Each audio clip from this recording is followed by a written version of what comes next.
Mas, infelizmente, eu seria a primeira a querer dizer que Curitiba é um exemplo, vamos seguir o exemplo. Dá para reformular a pergunta? Por favor. Qual é a menos pior?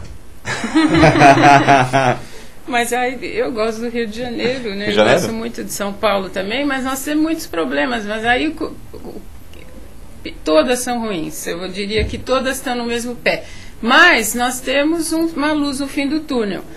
Por que nós temos essa luz no fim do túnel? Porque agora tem um programa, eu participei como consultora do Plano Habitacional, e pela primeira vez nós temos subsídios para a população de baixa renda. É a primeira vez que isso acontece no Brasil. Então eu estou contente com isso, mas ainda precisamos avançar de proporcionar para os mais pobres, que moram em condições ruins, como a gente viu, metade das cidades mora em condições ruins, nós precisamos buscar qualidade nos projetos dessas novas habitações, do Minha Casa Minha Vida, né, que pode subsidiar, que pela primeira vez subsidia para a população de 1 a 3 salários mínimos, que são 80% da demanda.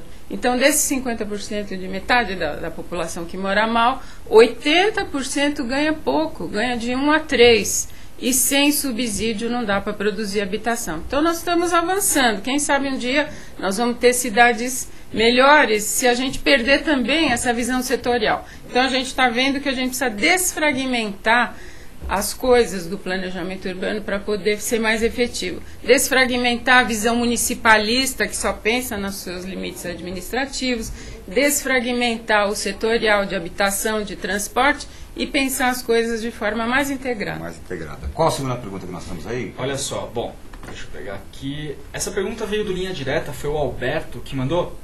Só assim, sem querer complicar, mas já complicando um pouco. O Mena Barreto, assim que a Nádia deu a resposta dele, ele disse: essa moça é realmente corajosa, gostei.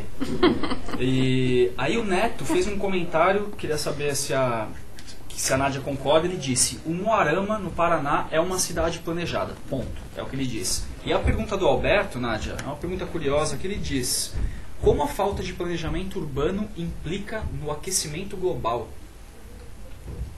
Nós estamos numa transição de uma sociedade urbano-industrial para a sociedade do conhecimento.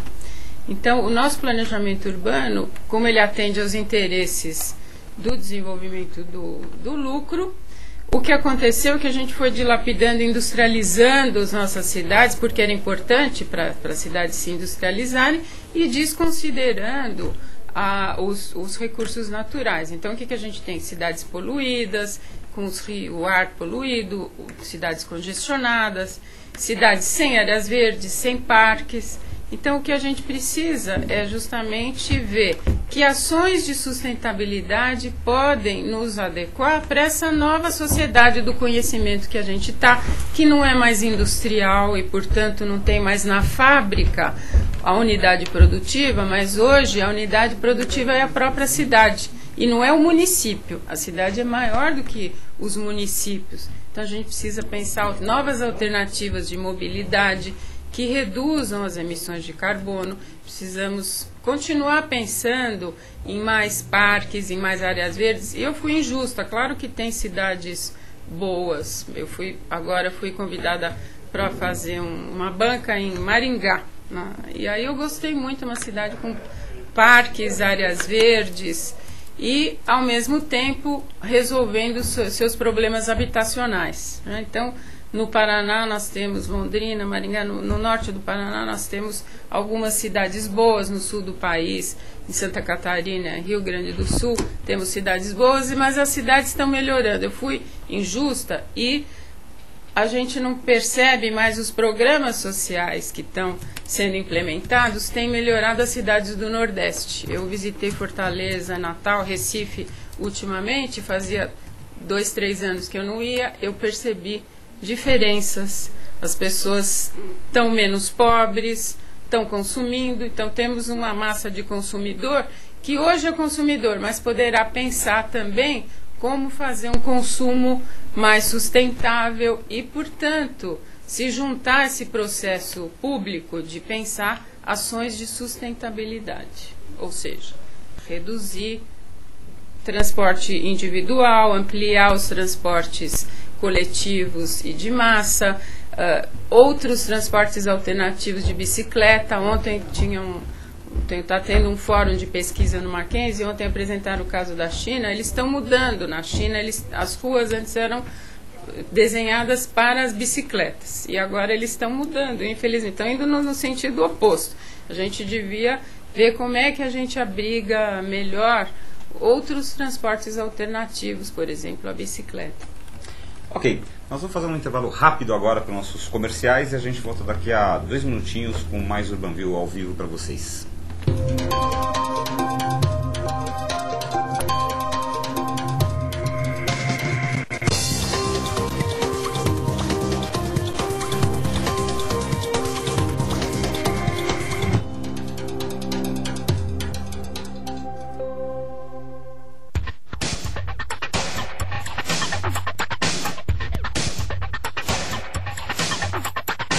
Que alegria, terminei de participar aqui com todos os internautas na AltV.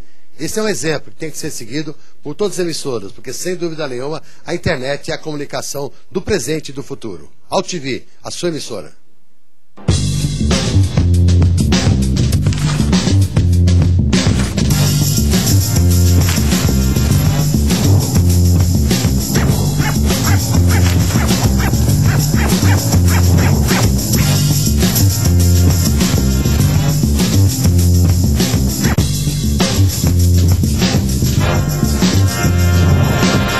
Imprensa, para quem gosta e entende de jornalismo e comunicação.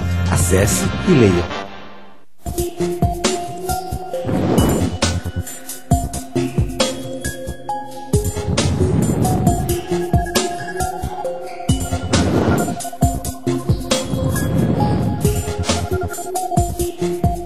Para mais um Notícias Online ao vivo aqui pela sua AltV. Eu tenho uma notícia aqui um pouco preocupante. Eu estou em desespero. Esse é o último Jornal do Dia que traz as principais informações do Brasil.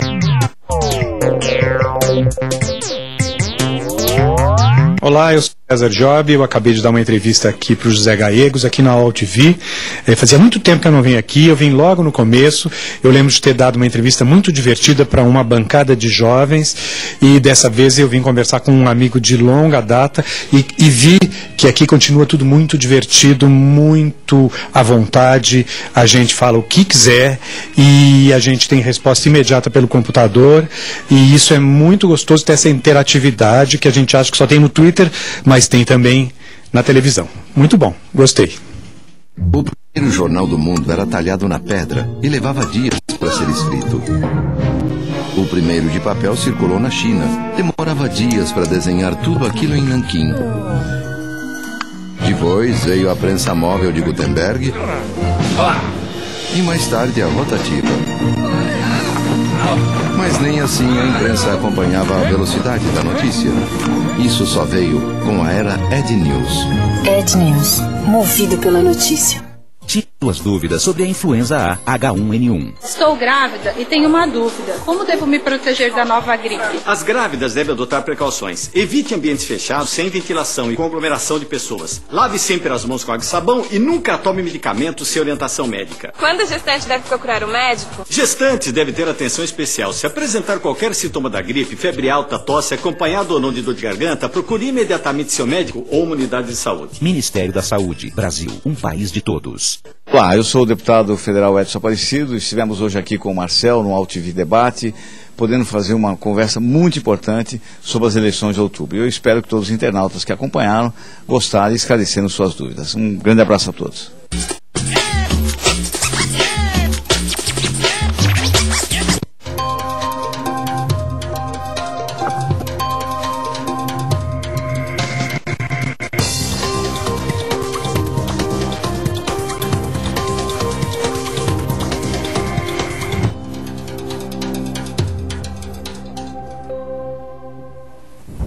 Estamos de volta para a segunda e última etapa da nossa entrevista ao vivo do Urbanville, que hoje traz a Nádia Somek.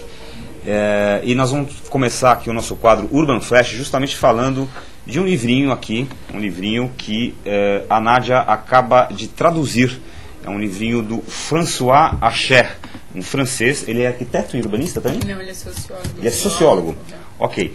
E ninguém melhor para falar desse livrinho do que a própria Nádia. Eu vou passar para a Nádia. O livro chama-se Os Novos Princípios do Urbanismo. É um sociólogo, Nádia? Ele é um sociólogo francês e ele é muito... Está saindo do forno. Está saindo do forno, é um livro super sintético, ele costuma fazer livros enormes, mas esse teve uma coisa muito sumário, muito sintético, e é muito bom para os estudantes de arquitetura e de urbanismo, porque ele fala das transformações da sociedade, das transformações da cidade, porque as cidades são um objeto que está se transformando tanto quanto a sociedade, e como os princípios do urbanismo anterior tem que se transformar e melhorar nossas cidades. Então é um resumão de tudo que a gente ensina para os nossos estudantes. Eu achei muito oportuno. É fácil de encontrar. Onde que as pessoas interessadas podem? Livrarias. Nas melhores livrarias e casas do ramo. Tem pela internet. Pela internet também dá para encontrar? Sim, eu acho que é mais fácil. Tem a editora? Qual é a editora? É a editora Abílio Guerra. E custa R$15, então é muito barato e muito bom. Livro de bolso que dá para ler rapidamente. Dá para ler no metrô? Dá para ler no metrô, pôr no bolso, e dá para ter um panorama muito bom do que vem acontecendo com as nossas cidades hoje. E por falar em nossas cidades, e por falar em Copa do Mundo, quem viu o debate que nós fizemos aqui na UTV, que foi um debate muito bacana, com a participação aí de grandes arquitetos, de grandes urbanistas. Quem não viu pode ir no nosso site lá no www.urbansystems.com.br, procura o nosso canal UrbanView, procura lá o debate, UTV Debate e UrbanView especial. Tem lá a participação da Nádia. Nós discutimos a questão do estádio do Corinthians, lá em Itaquera, como uma possível alternativa para sediar a famigerada abertura da Copa do Mundo aqui em São Paulo, depois da desistência aí, depois que a FIFA anunciou que o estádio do Morumbi não serviria mais não atendia as exigências da FIFA para servir como abertura da Copa do Mundo. Então eu queria que a Nádia comentasse aí se essa Copa do Mundo de 2014 pode exercer uma influência positiva em transformações urbanas aqui na cidade de São Paulo, se isso é uma oportunidade para a cidade de São Paulo do ponto de vista da tua especialidade. Como é que você vê toda essa questão da FIFA, do caderno de encargos, do que eles pedem? Na verdade, assim, na tua visão, isso é um problema, uma oportunidade? Depende de como é tratado? Naquele dia a gente tratou isso e foi muito bom, muito complementar a visão dos outros urbanistas. E o que a gente concluiu, vou fazer uma síntese do que nós falamos, que o mundo está fazendo esse urbanismo de eventos. É uma das características da globalização, são esses urbanismos de grandes eventos, as Olimpíadas, as Copas do Mundo, os Jogos Pan-Americanos, os grandes encontros mundiais. E isso pode trazer mudanças positivas, sim. Nós temos vários exemplos internacionais de mudanças positivas para as cidades, mas também de mudanças negativas. Nós temos Barcelona, que transformou sua cidade a partir das Olimpíadas de 92, mas temos também Atenas, que não sobrou nada. Então, o que vai sobrar para nós? E aquele dia a gente concluiu em relação ao legado que, por exemplo, a Copa do Mundo pode trazer. Nós consideramos, aí foi geral entre os urbanistas, que para a cidade de São Paulo desenvolver a Zona Leste e, portanto, ter o estádio de Itaquera é muito bom. Agora, nós não suspender o Morumbi, tudo que ia acontecer de melhorias também dos transportes